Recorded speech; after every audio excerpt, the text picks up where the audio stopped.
আসসালামু আলাইকুম এভরিওয়ান, স্বর্ণাজ কিচেনে আপনাদের স্বাগতম। আজকে আমি আপনাদের মাঝে শেয়ার করব পটল চিংড়ির রেসিপি। চলুন তাহলে দেখে নেওয়া যাক। প্রথমে এখানে আমি পটলগুলোকে কিউব কিউব করে কেটে নিয়েছি, তার সঙ্গে একটা আলুও কেটে নিয়েছি, আর এখানে কিছু ছোট চিংড়ি বেটে নিয়েছি, আর আমি কিছু ছোট আস্ত চিংড়ি মাছ নিয়েছি, আর কিছুটা পরিমাণ পেঁয়াজ কাঁচামরিচ কেটে নিয়েছি। প্রথমে চুলায় একটা ফ্রাই প্যান বসিয়ে দেব। প্যান গরম হয়ে আসার পর এর মাঝে পরিমাণ মতো রান্নার জন্য তেল দিয়ে দেব। তেল দিয়ে দেওয়ার পর তেল গরম হয়ে আসার পর পরিমাণ মতো পেঁয়াজ কুচি, কাঁচামরিচ কুচি দিয়ে তেলের সঙ্গে পেঁয়াজগুলোকে একটু ভালো করে ভেজে নেব। ভেজে নেওয়া হয়ে গেলে এর ভিতর 1 টেবিল চামচ লবণ দিয়ে দেব। লবণ দিয়ে একটু ভালো করে নেড়ে চেড়ে মিশিয়ে নেব। 1/2 টেবিল চামচ হলুদ গুঁড়ো, 1/2 টেবিল চামচ মরিচ গুঁড়ো দিয়ে পেঁয়াজের সঙ্গে একটু ভেজে নিই, আর সামান্য পরিমাণ একটু পানি দিয়ে দেব।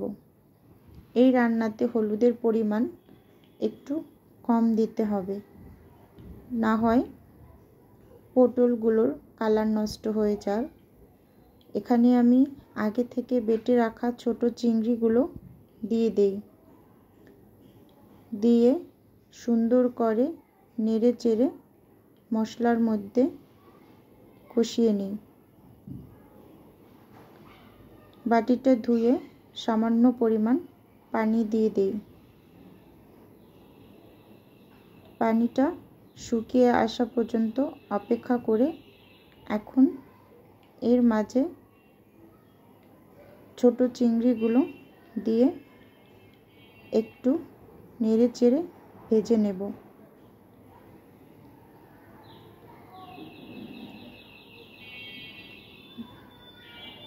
এই তেলের উপরেই চিংড়িগুলোকে লাল লাল করে ভেজে নেব।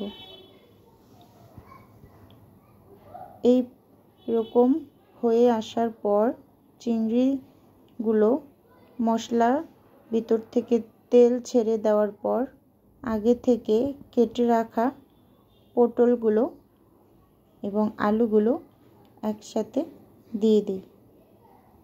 দিয়ে মশলার সঙ্গে ভালো করে নেড়ে চেড়ে মিশিয়ে নেব।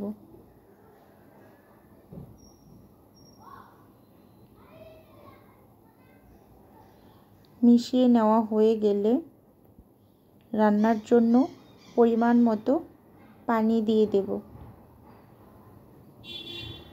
পানি দিয়ে একটু নেড়ে দেই। নেড়ে নেওয়া হয়ে গেলে আমি এখানে এখন ঢাকনা দিয়ে বেশ কিছুটা সময় রান্না করে নেব। এর মাঝে ঢাকনা খুলে একবার নেড়ে নেব।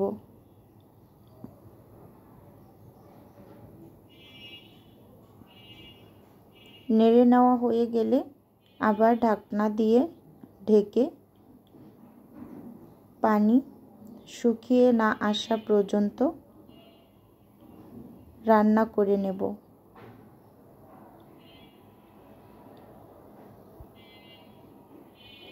ঢাকনা খুলে এখন পানিটা শুকিয়ে গেছে। একটু নেড়ে ছেড়ে এই যে মাখো মাখো ঝোল, এই অবস্থাতে নামিয়ে ফেলব। একটু চেক করে নিলাম আলুটা সেদ্ধ হয়েছে কিনা। ব্যাস, পটল চিংড়ি রেডি। ভিডিওটি ভালো লাগলে লাইক এবং চ্যানেলটি সাবস্ক্রাইব করুন।